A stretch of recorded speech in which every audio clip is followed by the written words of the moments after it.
So this is part 2 of diverse media formats, and we're going to talk about evaluating media and bias. So I kind of mentioned it at the end of the video, but we really need to be well aware of bias and propaganda, especially since we have such full access to all different kinds of media and platforms, and anybody can post on those. Okay, so sometimes it's difficult to identify bias and propaganda.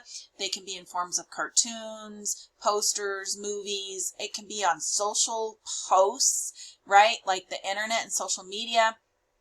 And it spreads so much more quickly now because we have those types of media platforms that we can spread this, right? And oftentimes it'll promote stereotypes. So just make sure that you're analyzing and evaluating the content, the source, and its credibility, okay? Use reliable sources when you're looking up information. .gov websites, .edu, .org websites, those are usually pretty reliable sources. Some .com websites are reliable. You just have to look at the data and the context. Sometimes the data can be deceiving.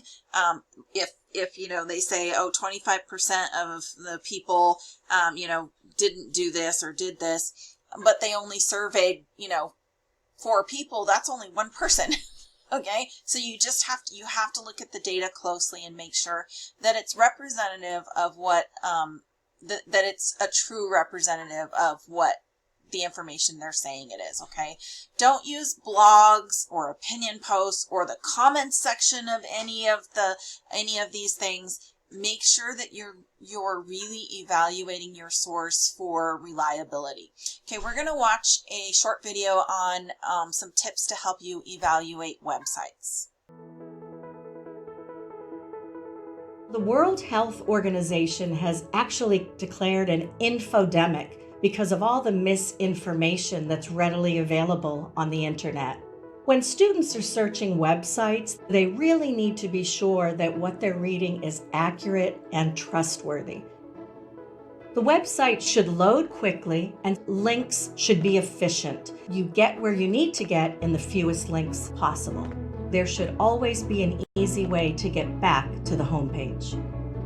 Quality websites strive to have few ads or pop-ups. If there are pop-ups or advertisements, do they match the content of the website?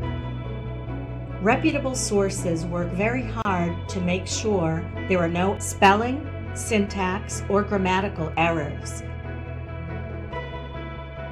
Graphics should help to explain the content on the website. They should not merely be decorative or have no relation at all to the content on the site. Students should check the website's source, who actually produces the website. Students can look at the domain name or the URL. Endings like .gov or .edu can be attributed to government and educational sites. Checking About Us or the FAQs can help students determine if a site is providing factual information or if it has bias. Students can find out if the website author is qualified by doing a Google search. A person's work experience and degrees should match the topic they're writing about.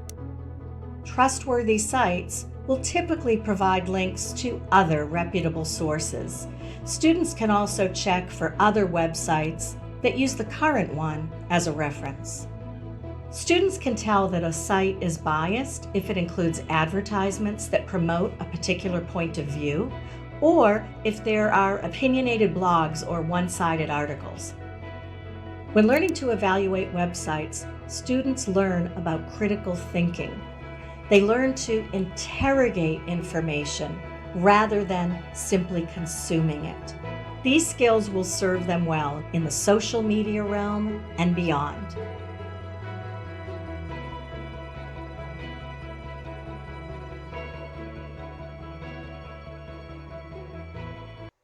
All right, so I hope you guys got some helpful tips from there on how to evaluate websites. Just remember to evaluate and research. Make sure that you're information that you're getting is reliable. Okay, guys, I really look forward to seeing all of your presentations that you're going to have, the topics that you chose because you're passionate about them. Please try to research something that you're interested in learning about. It makes it more interesting for you and for me. All right, guys, have fun with your projects.